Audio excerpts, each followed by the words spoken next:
नमस्कार प्यारे दोस्तों, स्वागत है आप लोगों का आपके अपने चैनल आईएएस विजन में। और आज हम लोग जिस टॉपिक के बारे में बात करने जा रहे हैं, अपनी पॉलिटी सीरीज को ही आगे बढ़ाएंगे। और हम लोग जानेंगे prime minister and council of ministers, इनकी फंक्शनिंग कैसी है, इनका चुनाव कैसे होता है और कौन कौन से वो पर्पस हैं जो ये लोग सर्व करते हैं। एंड काउंसिल ऑफ मिनिस्टर क्या होता है, सबसे इंपॉर्टेंट चीज ये है कि यहाँ पे हम लोग ये भी देखेंगे कि कलेक्टिव रिस्पॉन्सिबिलिटी और इंडिविजुअल रिस्पॉन्सिबिलिटी क्या होती है। तो चलिए शुरू करते हैं। सबसे पहले हम लोग शुरुआत करते हैं जरा आर्टिकल नंबर 74 से।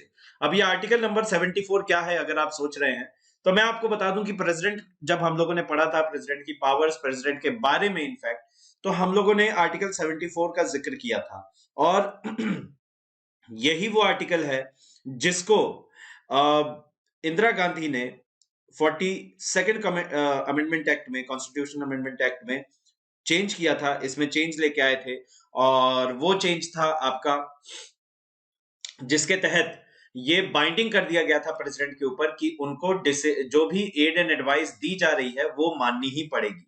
उसके बाद 44th कॉन्स्टिट्यूशनल अमेंडमेंट में मोरारजी देसाई सरकार ने क्या किया कि उन्होंने यहाँ पे ये और क्लॉज ऐड कर दिया, ये भी एक प्रोविजन ऐड कर दिया कि अगर प्रेसिडेंट चाहे तो एक बार उस बिल को या जो भी उनके पास प्रपोजल है उसको, एडवाइस को, एड को रिकंसिडर करने के लिए भेज सकते हैं वापस prime minister and council of ministers या पार्लियामेंट में। और अगर वो फिर से लौट के आता है तो फिर उनके पास और कोई ऑप्शन नहीं है, उसको साइन करना ही पड़ेगा, अदरवाइज उनको इस्तीफा देना पड़ेगा। तो ये हम आर्टिकल 74 के बारे में जान चुके हैं। तो ओरिजिनली अगर बात करें,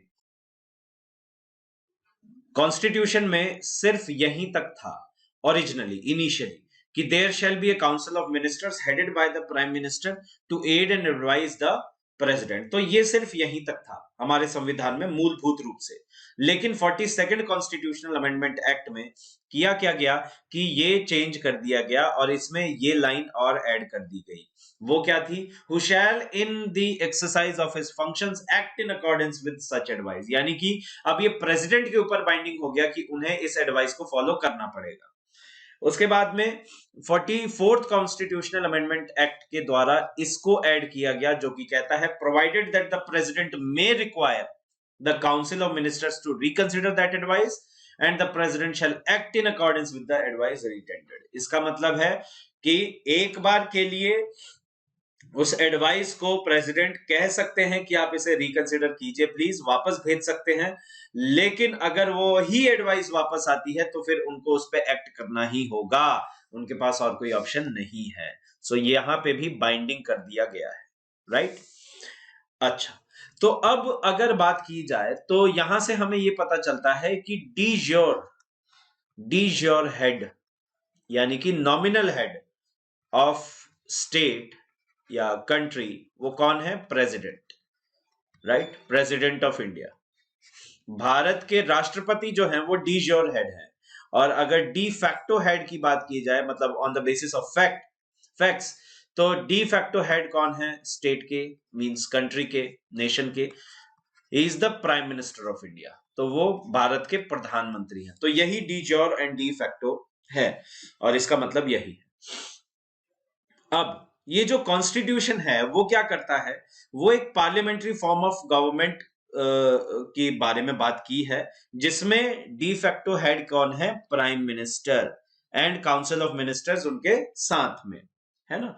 तो जो पार्लियामेंट्री फॉर्म ऑफ गवर्नमेंट है उसका मतलब ही ये होता है कि काउंसिल ऑफ मिनिस्टर्स हैं वो लोकसभा के लिए रिस्पॉन्सिबल हैं। जितने भी काउंसिल ऑफ मिनिस्टर्स हैं वो लोकसभा के लिए रिस्पॉन्सिबल रहेंगे। देखिए, काउंसिल ऑफ मिनिस्टर्स में प्राइम मिनिस्टर भी आता है जो कि इसको हेड करता है।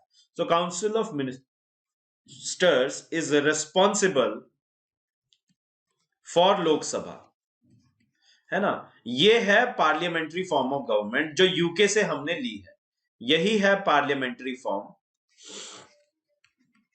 ऑफ गवर्नमेंट जो यूके से ली गई है, जो मॉडल हमने यूके से लिया है ना। तो काउंसिल ऑफ मिनिस्टर जो है वो lower house of the parliament, या हम यूं कहें लोकसभा हमारे केस में, उसके लिए रिस्पॉन्सिबल है। यही पार्लियामेंट्री फॉर्म ऑफ गवर्नमेंट है जो कि डी फैक्टो हेड किसे बनाता है? Prime minister of India, right. Next आता है आर्टिकल 75। अब इस आर्टिकल 75 में क्या क्या पॉइंट्स हैं देखिए।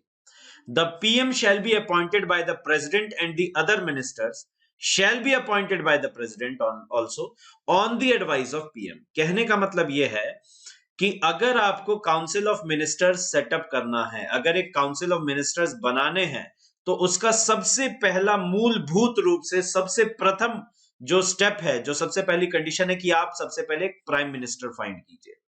और वो प्राइम मिनिस्टर कौन अपॉइंट करेंगे? प्रेसिडेंट अपॉइंट करेंगे। यानी कि प्रेसिडेंट के पास ये डिस्क्रिशनरी पावर है कि वो प्राइम मिनिस्टर को अपॉइंट कर सकते हैं। सुपरफिशियली लेवल पे ऐसा लग रहा है। आइए थोड़ा सा इसकी पील्स को निकाल के देखते हैं। देखिए, नॉर्मली क्या होता है, कोई भी पार्टी विद सिंपल मेजॉरिटी, अगर कोई पार्टी सिंपल मेजॉरिटी के साथ लोकसभा में आती है, तो उसी के कैंडिडेट से एक, उसी के एमपी से एक प्राइम मिनिस्टर का नाम सजेस्ट किया जाता है, जो प्रेसिडेंट अपॉइंट करते हैं, है ना। अगर सिंपल मेजॉरिटी लोकसभा में प्रूव हो गई है, तो फिर एमपीज वो पार्टी अपना एक प्राइम मिनिस्टरियल कैंडिडेट का नाम सजेस्ट करेगी, और जिसको अपॉइंट करना प्रेसिडेंट का काम है। जैसे कि 2014 में मोदी वेव के, मोदी लहर के ऊपर एकदम तांडव करती हुई बीजेपी फुल मेजॉरिटी में आई, 282 सीटें उसने ग्रैब की लोकसभा में, और जो कि एक क्लियर कट सिंपल मेजॉरिटी बनाती है। और उन्हीं के कैंडिडेट प्राइम मिनिस्टर, तत्कालीन prime minister mister Modi, Narendra Modi, उनको प्राइम मिनिस्टर घोषित किया गया। किसने किया? 2014 में राष्ट्रपति, उस समय के राष्ट्रपति प्रणब मुखर्जी जी ने। So prime minister Narendra Modi was appointed by then president Pranab Mukherjee. और ये क्यों हुआ पॉसिबल? क्योंकि एक क्लियर कट मेजॉरिटी। लेकिन अब अगर ऐसा भी तो हो सकता है कि कोई क्लियर कट मेजॉरिटी ही ना बन पा रही है ना। जैसे 2004 के इलेक्शंस की बात कर ले, तो सन 2004 में जो इलेक्शंस हुए, उसमें कोई भी पार्टी, ना तो वो इंडियन नेशनल कांग्रेस, ना ही वो भारतीय जनता पार्टी, तो मेजर ये है। उसके बाद में जो रीजनल अदर पार्टीज हैं, जैसे कि आपकी सपा, बसपा, तृणमूल कांग्रेस, इनमें से कोई भी मेजॉरिटी में नहीं आई। यानी जो मैजिक नंबर कहते हैं 272, वो कोई भी क्रॉस नहीं कर पाया था। तो उस समय क्या हुआ? उस समय हुआ कि 10-12 पार्टियां आई, उन्होंने गठजोड़ किया, कोएलिशन बनाया। कोएलिशन का मतलब यह हुआ कि गठबंधन बनाया, उन्होंने गठबंधन किया, और वहां से उन्होंने एक नाम सजेस्ट किया कि हम डॉक्टर मनमोहन सिंह, तो डॉक्टर मनमोहन सिंह जी को उन्होंने अपना प्राइम मिनिस्टेरियल कैंडिडेट घोषित किया, इन्होंने आपस में से। और मतलब थ्योरेटिकली ऐसा ही हुआ, अब बाकी प्रैक्टिकली क्या हुआ वो तो खैर बात की बात है। सो प्राइम मिनिस्टेरियल कैंडिडेट किन्हें घोषित किया? डॉक्टर मनमोहन सिंह जी को। और डॉक्टर मनमोहन सिंह जी को उस समय के राष्ट्रपति डॉक्टर एपीजे अब्दुल कलाम साहब, तो उन्होंने, डॉक्टर एपीजे अब्दुल कलाम साहब ने इनको क्या किया? प्राइम मिनिस्टर अपॉइंट किया। सो ऐसे भी होता है कि अगर पार्टीज, कोई भी पार्टी सिंपल मेजॉरिटी प्रूव नहीं कर पा रही है on the floor of Lok Sabha, तो फिर क्या होगा? सिंपली कोई दिक्कत की बात नहीं है, पार्टीज मिलें, 10-12 पार्टीज मिलें, अपनी स्ट्रेंथ प्रूव करें। जैसे इन्होंने एक कोएलिशन को नाम दे दिया था यूपीए। ये यूपीए 1 कहलाया, क्योंकि बाद में 2000 जब बारी आई थी 2009 में, तो यूपीए 2 बना। ठीक है, दोबारा इन्होंने ही कोएलिशन गवर्नमेंट बनाई थी बहरहाल। और मनमोहन सिंह जी ही, उन्होंने ही अपना प्राइम मिनिस्ट्रियल टेन्योर कंटिन्यू किया था, सेकंड टेन्योर। तो UPA means United progressive alliance नाम से इन्होंने किया था। खैर, तो ऐसा होता है। अब एक कंडीशन ऐसी भी आ सकती है, हालांकि हुआ नहीं है, बट एक कंडीशन ऐसी भी आ सकती है कि मान लीजिए कोई भी पार्टी सिंपल मेजॉरिटी में नहीं है, no simple majority and no coalition, और ऐसा हो रहा है कि पार्टीज में मतभेद है, कोई कोएलिशन भी नहीं बन पा रहा। तो ना तो सिंपल मेजॉरिटी है, ना ही कोई कोएलिशन बन पा रहा है। अब ऐसे में क्या किया जाए? री इलेक्शन पे जाया जाए? नहीं, री इलेक्शन को कंसिडर करने से पहले एक और क्योंकि ये कहा गया है कि डिस्क्रेशनरी पावर है। अब डिस्क्रेशनरी पावर का मतलब ये होता है कि ये डिस्क्रेशन पे है, ये सोल डिस्क्रेशन पे है, किसके?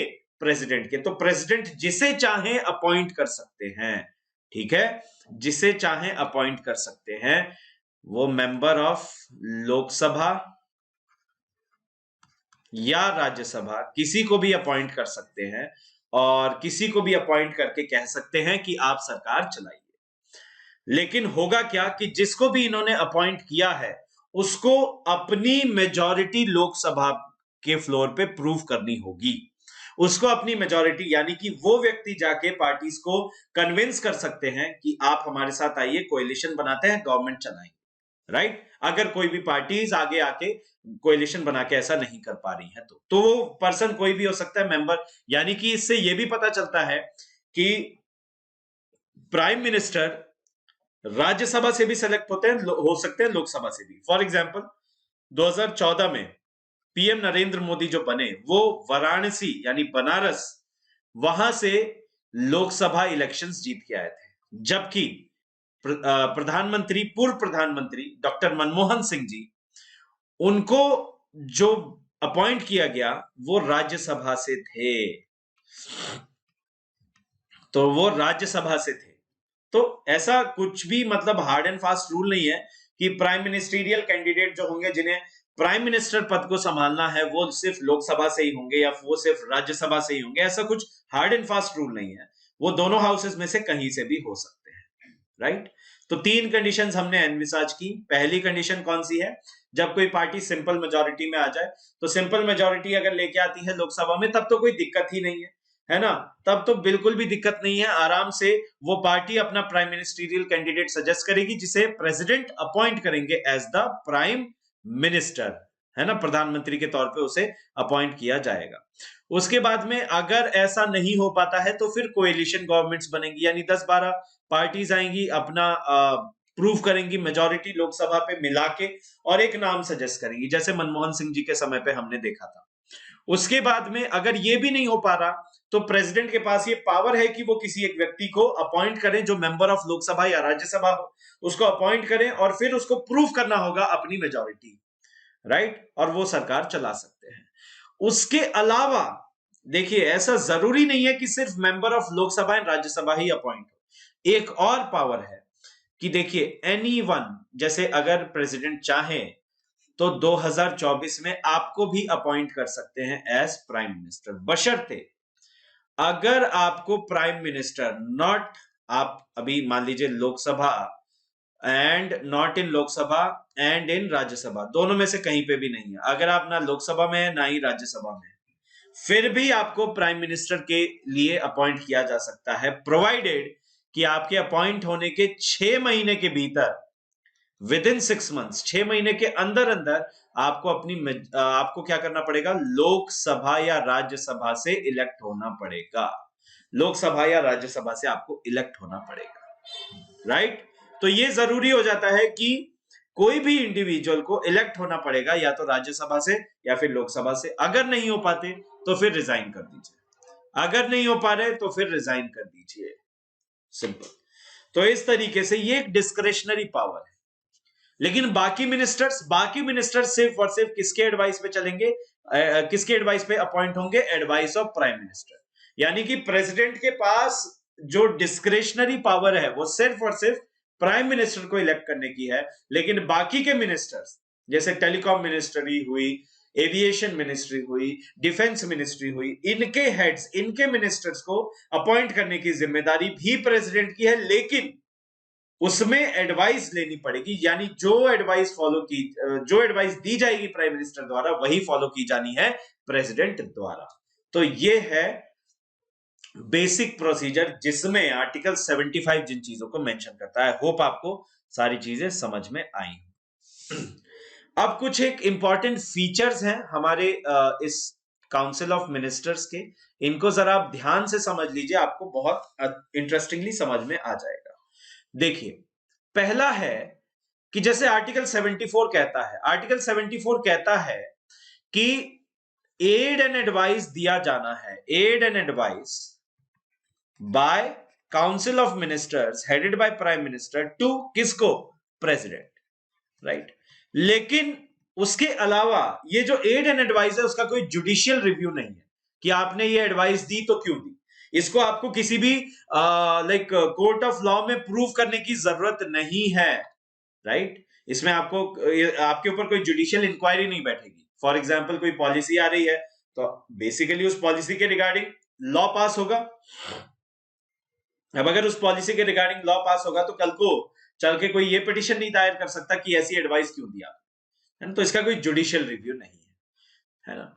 उसके बाद काउंसिल ऑफ मिनिस्टर्स जो है वो कलेक्टिवली रिस्पॉन्सिबल है लोकसभा के लिए। अब इसको हम लोग ना कलेक्टिव रिस्पॉन्सिबिलिटी में आगे समझेंगे। अभी के लिए बस आप इस पॉइंट को देख लीजिए कि कलेक्टिव रिस्पॉन्सिबिलिटी की बात कर रहा है ये, और ये कह रहा है कि जो काउंसिल ऑफ मिनिस्टर्स हैं कलेक्टिवली रिस्पॉन्सिबल है लोकसभा के लिए, है ना। यहां है कि प्रेसिडेंट रिस्पॉन्सिबल नहीं है पार्लियामेंट में जो भी गवर्नमेंट के एक्शंस हैं उनके लिए। ऐसा कोई प्रोविजन नहीं है कॉन्स्टिट्यूशन में कि आपने डी ज्योरे हेड बना रखा है। डी ज्योरे हेड का मतलब है कि नॉमिनल हेड है, रबर स्टैंप है प्रेसिडेंट, फिर आप पार्लियामेंट में जो हो रहा है उसके लिए उनको रिस्पॉन्सिबल कैसे ठहरा सकते हैं? तो इसलिए कोई संविधान में प्रावधान भी नहीं है ऐसा, है ना।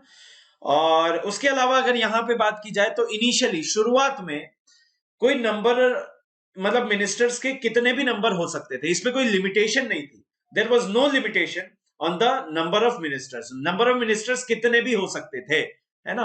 इनिशियली शुरुआत में संविधान में ऐसा कोई प्रावधान नहीं था कि मिनिमम या मैक्सिमम इतने नंबर ऑफ मिनिस्टर्स ही रहेंगे, मैक्सिमम इतने नंबर ऑफ मिनिस्टर्स ही होंगे, ऐसा कोई भी प्रावधान हरगिज नहीं था, है ना।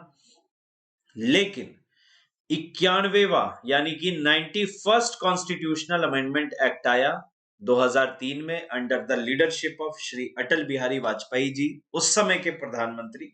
और बहुत ही बढ़िया डिसीजन लिया गया, क्योंकि देखिए अगर मान लीजिए कोएलिशन, स्पेशली इसमें दिक्कत क्या होती थी कि कोएलिशन गवर्नमेंट अगर बनी तो सिर्फ एक मेंबर ऑफ पार्लियामेंट बनने तक किसी की भूख शांत नहीं होगी। एक एमपी को फिर मिनिस्ट्री चाहिए होती है, क्योंकि मिनिस्ट्री की अलग सुख सुविधाएं हैं, है ना। तो वो मिनिस्ट्री की लालसा सबको होती है, और अगर सबको मिनिस्टर बना दिया जाए तो सोचिए जो मतलब राजस्व है, भारत का राजस्व है, यानी कि हमारा जो खजाना है जिसे कहते हैं, उस पर कितना बड़ा प्रेशर पड़ेगा। और इसी को ध्यान में रखते हुए ये 91st कॉन्स्टिट्यूशनल अमेंडमेंट एक्ट लाया गया, और इसमें ये लिमिट फिक्स कर दी गई कि maximum 15% total number of members of Lok Sabha, यानी जितने भी मेंबर्स हैं लोकसभा में उनके 15% ही मैक्सिमम आप क्या कर सकते हो, मिनिस्टर्स बना सकते हो, ठीक है। और ये नंबर मिनिमम कितना है? 12। और ये स्टेट्स में भी लागू होता है बाय द वे, ये स्टेट्स में भी एप्लीकेबल है, ये राज्यों के लिए भी एप्लीकेबल है कि राज्यों में भी मंत्री मंडल उतना ही हो सकता है जितना 15% सीट्स इन लेजिस्लेटिव असेंबली, विधानसभा में जितनी भी 15 सीट्स है उसका 15% ही मैक्सिमम हो सकता है। और ये नंबर जैसे स्टेट्स में अगर बात करें मिनिमम कि मिनिमम कितना होना चाहिए, तो जैसे यहाँ पे पार्लियामेंट में यानी कि यूनियन लेवल पे ये नंबर है मिनिमम 12 है, स्टेट्स में ये हो जाता है 15, है ना। स्टेट्स में कितना हो जाता है? 15 हो जाता है। और अगर हम लोग स्मॉलर स्टेट्स की बात करें तो स्मॉलर स्टेट्स जैसे कि आपके सिक्किम हुआ, मिजोरम हुआ, इनमें 7 ही रह जाता है ना। और दिल्ली के लिए तो 10% ही है। ये जो 15% है ना यहाँ पे, वो दिल्ली एक ऐसा लेजिस्लेटिव असेंबली, यूनियन टेरिटरी, इसके लिए आपका 10% ही है। तो इसीलिए ये आपका बहुत ज्यादा इंपॉर्टेंट है कि इसको आप देखें, राइट। नेक्स्ट है, जरा हम लोग डॉक्ट्रिन ऑफ प्लेजर को पढ़ लेते हैं। डॉक्ट्रिन ऑफ प्लेजर क्या कहती है? Minister shall hold the office during the pleasure of the president of India. और ये कोई पर्सनल प्लेजर नहीं है ना, प्रेसिडेंट का पर्सनल प्लेजर नहीं है। फॉर एग्जाम्पल देखिए, जो प्राइम मिनिस्टर हैं उन्हीं की एडवाइस से मिनिस्टर्स, काउंसिल ऑफ मिनिस्टर्स का चयन होता है, वही एडवाइस देंगे, उसी के लिए काउंसिल। अब मान लीजिए कोई मिनिस्टर जो है वो इनकी पॉलिसीज के साथ में फॉलो अप नहीं कर रहे और जो कि एक तरीके से बागी रूप दिखा रहे हैं, तो ये क्या करेंगे, ये एडवाइस करेंगे प्रेसिडेंट को कि आप प्लीज इन्हें डिस्क्वालीफाई कीजिए, इन्हें इनकी पोस्ट से हटाइए, या फिर वो बोलेंगे कि आप इस्तीफा दीजिए, है ना। तो ये है डॉक्ट्रिन ऑफ प्लेजर, तो एक्चुअल प्लेजर किसका? प्राइम मिनिस्टर का, है ना। तो एक्चुअल सलाह किसकी? Prime minister. तो प्राइम मिनिस्टर के ही सलाह पे काम कौन करते हैं? प्रेसिडेंट करते हैं, इसीलिए इसे डॉक्ट्रिन ऑफ प्लेजर बोला गया। हालांकि मेंशन ये है कि shall hold the office during the pleasure of president of India। तो प्लेजर पर्सनल प्लेजर नहीं है कि मुझे प्रेसिडेंट को खुशी मिल रही है किसी को मिनिस्टर बना के, नहीं। वो जब तक संविधान के रूप से काम कर रहे हैं, प्राइम मिनिस्टर उनके काम से खुश है, he can continue to be a minister, otherwise you know what happens। anyways, अगला है, before a minister enters upon his office, the president shall administer him oaths of office and secrecy according to the third schedule। अभी जब हम लोग संविधान में schedules की बात करेंगे, तो उन schedules के अंदर हम लोग सारे schedules पढ़ेंगे, 1 2 3 4 5 6। तो ये सारे के सारे schedules हम लोग देखेंगे, और उसमें थर्ड schedule में बताऊंगा कि oath of office and oath of secrecy में अंतर क्या है ना। तो प्रेसिडेंट, देखिए, कोई भी मिनिस्टर अगर बने हैं तो वो अपनी ड्यूटीज को कन्वीन करने से पहले, अपनी ड्यूटीज को निभाने से पहले, अपने ऑफिस को ऑक्यूपाई करने से पहले ये जरूरी हो जाता है कि प्रेसिडेंट उनको oath of secrecy and oath of office दिलवाएं, जो कि थर्ड शेड्यूल में मेंशन है, राइट। उसके बाद में, a minister who for any period of 6 consecutive months is not a member of either house shall cease to be a minister। ये वैसा ही है जैसे मैंने बताया था कि कोई भी मिनिस्टर, प्राइम मिनिस्टर भी इवन राज्यसभा या लोकसभा से सेलेक्ट हो सकते हैं, या फिर जरूरत नहीं है नॉर विद राज्यसभा और लोकसभा, ये जरूरी नहीं है कि राज्यसभा या लोकसभा से सेलेक्ट हो, है ना। तो हो सकते हैं, जरूरी नहीं है कि हो, लेकिन अगर नहीं है तो 6 महीने के अंदर उन्हें इलेक्ट होना ही पड़ेगा। 6 महीने के अंदर या तो राज्यसभा या लोकसभा से इलेक्ट होना पड़ेगा, अगर नहीं तो वो फिर मिनिस्टर नहीं होंगे। जैसे एक एग्जांपल बताता हूं, मनोहर पर्रिकर। तो मनोहर पर्रिकर जी, इनको गोवा से बुलाया गया इन द सेंस, ये उस समय गोवा के चीफ मिनिस्टर थे, ठीक है। ये गोवा के चीफ मिनिस्टर सर्व कर रहे थे, इन्हें दिल्ली बुलाया गया, और उस समय ना ये लोकसभा के मेंबर थे, ना ही ये राज्यसभा के मेंबर थे। इनको बुलाया गया और इनको शपथ ग्रहण करवाई गई, ओथ ऑफ सीक्रेसी इनको एडमिनिस्टर की प्रेसिडेंट ने, और इन्हें डिफेंस मिनिस्ट्री संभला दी गई, ठीक है। डिफेंस मिनिस्ट्री संभला दी गई। उसके बाद में इनको इलेक्ट हुए राज्यसभा से, और इन्होंने कंटिन्यू किया डिफेंस मिनिस्ट्री। बाद में बहरहाल इन्होंने फिर डिफेंस मिनिस्ट्री से इस्तीफा दिया, वापस गए, गोवा के सीएम बने, और कुछ समय बाद इनका निधन हुआ, दुखद निधन हो गया। तो मनोहर पर्रिकर जी का एग्जाम्पल से आप समझ सकते हैं। अगर आप देखें तो सुरेश प्रभु के भी एग्जाम्पल से समझ सकते हैं, है ना। तो सुरेश प्रभु भी जिस समय इनको मिनिस्टर बनाया गया था, तो ये भी ना लोकसभा के मेंबर थे ना राज्यसभा के मेंबर थे, बाद में इन्हें राज्यसभा से इलेक्ट किया गया, और ये कंटिन्यू किए, एडमिनिस्टर किए सर्विसेज अपनी, राइट। तो ये कुछ ऐसा है। इसके अलावा एक पॉइंट और आता है, जरा इसकी हम लोग बात कर लें, कि ये जो सैलरीज हैं, the salaries and allowances of ministers, ये जो मिनिस्टर्स हैं उनके salaries and allowances shall be such as the parliament में। अब ये किसके ऊपर दे दिया गया जिम्मा? पार्लियामेंट के ऊपर, है ना। पार्लियामेंट में from time to time by law, नियमानुसार फाइंड आउट करता, मतलब एस्टैब्लिश करता रहे, डिटरमिन करता रहे, and shall be स्पेसिफाई भी किया जाए, shall be specified in second schedule, ठीक है। जब संविधान आया 1950 में, उस समय ये मेंशन किया गया कि ये संसद की जिम्मेदारी है, पार्लियामेंट की जिम्मेदारी है कि सैलरी और अलाउंसेस को टाइम टू टाइम अपडेट करते रहे बेसिकली, और उसे सेकंड शेड्यूल में डाले। बहरहाल ये अब चर्चा का विषय है कि क्या मिनिस्टर्स और काउंसिल ऑफ मिनिस्टर्स और एमपीज मिलके अपनी सैलरीज डिसाइड करना सही है, या फिर एक अलग से पार्लियामेंट्री कमिटी बननी चाहिए जो कि ऐसा काम करे? तो वो खैर टॉपिक ऑफ डिबेट है, उसको डिस्कस करेंगे आगे जब हम लोग चलेंगे तब। राइट नाउ अब हम लोग जरा देखेंगे कलेक्टिव रिस्पॉन्सिबिलिटी, और एक तरफ हम लोग देखेंगे इंडिविजुअल रिस्पॉन्सिबिलिटी। इन दोनों टर्म्स को जरा समझना जरूरी है। देखिए, कलेक्टिव रिस्पॉन्सिबिलिटी का क्या मतलब है, एक साथ समझिए इसको। जैसे प्राइम मिनिस्टर और काउंसिल ऑफ मिनिस्टर्स है, ये कलेक्टिवली रिस्पॉन्सिबल है लोकसभा के लिए। मैंने कहा था कि यहां पे देखिए, इस पॉइंट को मैं कलेक्टिव रिस्पॉन्सिबिलिटी में समझाऊंगा, तो वो समय अब आ चुका है। कलेक्टिवली रिस्पॉन्सिबल है कहने का मतलब क्या हुआ कि अगर मेजॉरिटी है, गवर्नमेंट बनाइए और 5 साल एंजॉय कीजिए, राइट? अगर आपकी मेजॉरिटी नहीं है तो रिजाइन कीजिए। अगर मेजॉरिटी आप नहीं प्रूव कर पा रहे हैं तो रिजाइन कीजिए। फॉर एग्जाम्पल, कोएलिशन गवर्नमेंट है, कुछ पार्टीज ने अपना हाथ खींच लिया, उनको कुछ समय दिया गया कि आप ठीक है दूसरी पार्टी से बात करके अपना मेजॉरिटी प्रूफ कीजिए, नहीं कर पा रहे हैं तो रिजाइन। तो इसमें कहने का मतलब है कि सिर्फ प्राइम मिनिस्टर नहीं रिजाइन करेंगे, सारे के सारे काउंसिल ऑफ मिनिस्टर्स को रिजाइन करना पड़ेगा, है ना? तो इसीलिए कहा जाता है कि prime minister and council of ministers swim and sink together.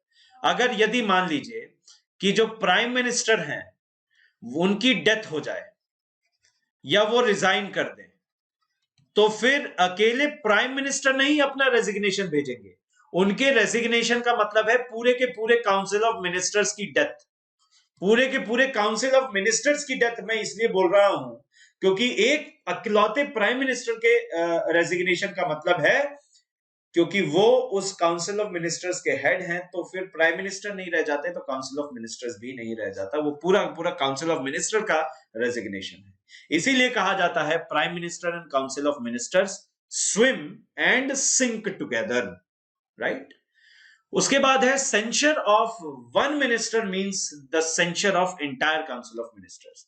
अगर मान लीजिए किसी एक मिनिस्टर का कंप्लीट डिसअप्रूवल है, सेंचर का मतलब है कंप्लीट डिसअप्रूवल, अगर किसी को भी कंप्लीटली डिसअप्रूव किया जा रहा है संसद में किसी एक मिनिस्टर को, तो उसका मतलब है कि वो पूरे के पूरे काउंसिल ऑफ मिनिस्टर्स का अटर डिसअप्रूवल है। और सेंसर मोशन क्या होता है, इसको हम लोग टाइप्स ऑफ मोशन में पढ़ेंगे, आगे चल के देखेंगे, नो कॉन्फिडेंस मोशन वगैरह के साथ में, ठीक है? उसके बाद ये आता है कि any minister can disagree with a policy और bill within the council meeting of the council of ministers but has to defend the same inside or outside the parliament of India। कहने का मतलब, मान लीजिए कि मैं काउंसिल ऑफ मिनिस्टर का part हूं, ठीक है? अब काउंसिल मीटिंग या हम यूं बोले कैबिनेट मीटिंग हो रही है। अगर काउंसिल मीटिंग हो रही है तो इसमें सिर्फ और सिर्फ कौन है? काउंसिल ऑफ मिनिस्टर्स, यानी जो सरकार में है। तो हो सकता है कि प्राइम मिनिस्टर द्वारा कोई एक प्रपोज्ड ऐसी स्कीम हो, ऐसी पॉलिसी हो, ऐसा लॉ हो जो मेरे लिए सेटिस्फैक्टरी नहीं है, मेरे लिए मैं उससे सेटिस्फाइड नहीं हूं, मैं उससे एग्री नहीं करता, तो मैं अपना डिसएग्रीमेंट काउंसिल मीटिंग में दिखा सकता हूं, लेकिन मुझे ये बाहर यानी कि काउंसिल मीटिंग के बाहर यानी कि पार्लियामेंट में या पार्लियामेंट के बाहर इसको डिफेंड करना होगा। अगर मैं नहीं कर पाता तो मेरे पास और कोई ऑप्शन नहीं है रिजाइन करने के अलावा। यही है कलेक्टिव रिस्पॉन्सिबिलिटी का एक और फीचर। इसके कुछ एग्जाम्पल्स भी हैं, जैसे कि अगर हम लोग पंडित नेहरू के समय की बात करें तो पंडित जवाहरलाल नेहरू वो प्राइम मिनिस्टर थे और इनके law minister doctor Bhimrao Ambedkar साहब थे। तो डॉक्टर भीमराव अंबेडकर साहब लॉ मिनिस्टर थे, लॉ मिनिस्ट्री थी इनके पास, और उस समय हिंदू कोड बिल्स ये लाना था, ये बिल्स आने थे, पास होने थे, किसके द्वारा? नेहरू सरकार द्वारा। ठीक है, ये बिल पास होने थे और इन बिल्स को लाना था पार्लियामेंट में, लेकिन डॉक्टर अंबेडकर इसके साथ अटर डिसएग्रीमेंट में थे। हालांकि डॉक्टर भीमराव अंबेडकर साहब खुद बहुत बड़े इसके एडवोकेट थे कि हिंदू कोड बिल्स आने चाहिए। बेसिकली आप ये समझ लीजिए कि अनटचेबिलिटी का लाइक डिस्कार्ड करना और दलित्स को प्रमोट करना, उसके फेवर में थे अंबेडकर साहब, लेकिन जिस तरीके से इसको इंट्रोड्यूस किया जा रहा था उसके फेवर में नहीं थे। उसके उसके वो एकदम डिसएग्रीमेंट में थे। एंड चूंकि चूंकि पंडित नेहरू जिस तरीके से इसको लाना चाहते थे उसके फेवर में डॉक्टर भीमराव अंबेडकर नहीं थे, इसीलिए इन्होंने काउंसिल ऑफ मिनिस्टर्स से रिजाइन कर दिया। इन्होंने रिजाइन किया क्योंकि ये अब उसमें खुद को कंटेन नहीं कर पा रहे थे, क्योंकि फिर इनको डिफेंड करना पड़ता। और जब आप सोचिए भीमराव अंबेडकर साहब की पर्सनैलिटी और जिस चीज से वो डिसएग्री किए वो उसके साथ कॉम्प्रोमाइज नहीं कर सकते थे, हेंस उन्हें काउंसिल ऑफ मिनिस्टर से रिजाइन करना पड़ा। तो ये इस फीचर को बताता है, कलेक्टिव रिस्पॉन्सिबिलिटी जो है। एक और एग्जांपल देता हूं, ये था समय राजीव गांधी का। राजीव गांधी भारत के प्राइम मिनिस्टर थे और इनका भी एक काउंसिल ऑफ मिनिस्टर्स था, और उसी समय एक केस निकल के सामने आता है जो है शाह बानो केस। मैं थोड़ा सा उसके बारे में आपको बताता हूं डिटेल में, कभी मैं इसके ऊपर पूरा का पूरा एक लेक्चर ही लेके आऊंगा, लेकिन आप जरा समझ लीजिए। शाह बानो एक ओल्ड मुस्लिम लेडी थी, है ना, एक ओल्ड बूढ़ी मुस्लिम लेडी। इनका हुआ डाइवोर्स, इनका तलाक हुआ, और इस तलाक के बाद मुस्लिम जो लॉ है, मुस्लिम पर्सनल लॉ, उसके अनुसार कोई भी महिला अगर तलाक उसे मिलता है अपने पति से, अपने शौहर से, तो 3 महीनों तक उसे कंपनसेशन दिया जाएगा। 3 मंथ्स के कंपनसेशन के बाद में उसे कोई भी कंपनसेशन नहीं मिलना है। अब शाहबानो इसको लेके पहुंची सुप्रीम कोर्ट, एक पिटीशन दायर की इन्होंने कहा कि डियर सुप्रीम कोर्ट, आप प्लीज जरा ये देखिए, मैं एक ओल्ड मुस्लिम लेडी, है ना, मैं एक ओल्ड मुस्लिम लेडी हूं, मैं एक बूढ़ी मुस्लिम महिला हूं, और अगर यहां देखा जाए तो अगर किसी हिंदू औरत के साथ तलाक होता है, अगर किसी हिंदू लेडी का तलाक होता है, डाइवोर्स होता है, तो उसे भी कंपनसेशन दिया जाता है, उसे भी एलिमनी वगैरह प्रोवाइड की जाती है, और वो जो कंपनसेशन है उसे लाइफ टाइम दिया जाता है। तो ये तो मेरे साथ डिस्क्रिमिनेशन हो रहा है, और आप प्लीज इसमें कुछ कीजिए। सुप्रीम कोर्ट ने कहा जी हां बिल्कुल सही बात है। सुप्रीम कोर्ट ने कहा कि जी हां बिल्कुल सही बात है, और सुप्रीम कोर्ट का जो वर्डिक्ट आया, उस सुप्रीम कोर्ट के वर्डिक्ट में सुप्रीम कोर्ट ने क्लियर कट कहा कि जो 3 महीने का कंपनसेशन है वो अब नहीं चलेगा, और इस 3 महीने के कंपनसेशन को हटा के लाइफ टाइम कंपनसेशन देना होगा हर एक, सिर्फ शाहबानो को नहीं, हर एक मुस्लिम महिला को जिसका तलाक हुआ है। अब जाहिर सी बात है, महिलाओं के लिए, स्पेशली मुस्लिम महिलाओं के लिए, ये एक बहुत ही बड़ा प्रगतिशील वर्डिक्ट था जो कि सुप्रीम कोर्ट ने दिया। बहुत ही प्रोग्रेसिव वर्डिक्ट था जो सुप्रीम कोर्ट ने दिया। अब जो बाकी जो कट्टर मुल्ला जिसे हम कहें कम्युनिटी थी, या फिर हम बोले क्लेर्जी, है ना, रेडिकल्स, जो रेडिकल इस्लाम फॉलो करने वाले लोग हैं, रेडिकल मुल्लास कह सकते हैं, इन्होंने इसका अपोज करना शुरू कर दिया। इन्होंने कहा कि अब सुप्रीम कोर्ट जो है वो हमारे पर्सनल लॉ में, पर्सनल मैटर्स में इंटरफेयर करना शुरू कर रहा है ना, और इसे ऐसा नहीं करना चाहिए। और इन्होंने राजीव गांधी गवर्नमेंट पे एक प्रेशर बनाना शुरू कर दिया। इन्होंने राजीव गांधी गवर्नमेंट पे एक प्रेशर बनाना शुरू कर दिया, है ना, और इन्होंने कहा कि आप एक ऐसा लॉ लेके आइए जो कि सुप्रीम कोर्ट के वर्डिक्ट को नलीफाई कर दे। ठीक है, इसको नलीफाई कर दे। अच्छा, अब राजीव गांधी की काउंसिल ऑफ मिनिस्ट्री बैठी हुई है और इस एक लॉ पे डिस्कस कर रहे हैं। और सोचिए कि मतलब उस समय गवर्नमेंट इस क्या कहें इसे, एकदम दकियानूसी या बोले कि पिछड़ी सोच को प्रमोट करने वाले लॉ की तरफ झुकने भी लग गई थी और इस पे विचार भी करने लगी, और बहरहाल बाद में इन्होंने इसे पास भी किया। खैर, सो काउंसिल ऑफ मिनिस्टर्स की बैठक थी और उसमें एक मिनिस्टर उस समय के थे आरिफ मोहम्मद खान। आरिफ मोहम्मद खान ये राजीव गांधी की काउंसिल ऑफ मिनिस्टर्स में थे। इन्होंने कहा कि हमें ऐसा लॉ पास नहीं करना चाहिए। इन्होंने स्ट्रिक्टली अर्ज किया not to pass such a law, not to pass a law to nullify supreme court verdict, क्योंकि अब यह समय आ चुका है कि मुस्लिम महिलाओं का जो शोषण हो रहा है उसको आइडेंटिफाई किया जाए और उसके खिलाफ कुछ एक्शन लिया जाए। और सुप्रीम कोर्ट का ये जो जजमेंट है ये स्ट्रिक्टली उसी को प्रमोट करता है और हमें एज अ प्रोग्रेसिव सोसाइटी इसको सोचना चाहिए। बहरहाल काउंसिल ऑफ मिनिस्टर्स ने इनकी बात नहीं मानी और इनको फिर इस्तीफा देना पड़ा।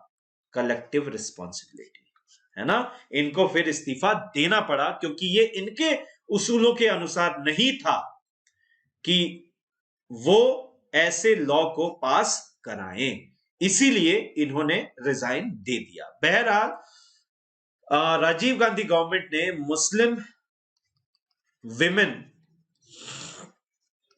Rights on divorce bill pass कर दिया और यह बिल पास हुआ 1987 में, 1987 में इस बिल को पास करा दिया गया और उसके बाद में जो हुआ वो सबको पता ही है।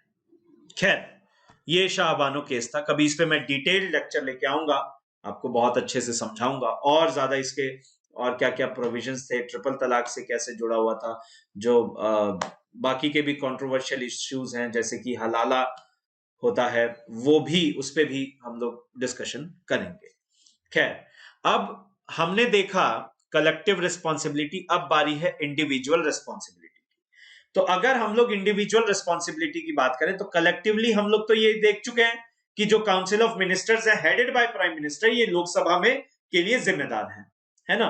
लेकिन उसके अलावा हर एक इंडिविजुअल मिनिस्टर भी रिस्पॉन्सिबल है प्रेसिडेंट ऑफ इंडिया के लिए। For example, president of India ने कहा कि साहब देखिए आपका काम सही नहीं है, प्लीज आपके अगेंस्ट करप्शन चार्जेस हैं, प्लीज आप रिजाइन कीजिए, आपको आपकी पोस्ट से हटाया जाता है। तो वही डॉक्ट्रिन ऑफ प्लेजर। लेकिन ऐसा क्यों, कब कह पाएंगे, जब प्राइम मिनिस्टर की एडवाइस होगी प्रेसिडेंट पे। तो इसीलिए डॉक्ट्रिन ऑफ प्लेजर को यहां इंक्लूड किया। तो ये इंडिविजुअल रिस्पॉन्सिबिलिटी को इंगित करता है।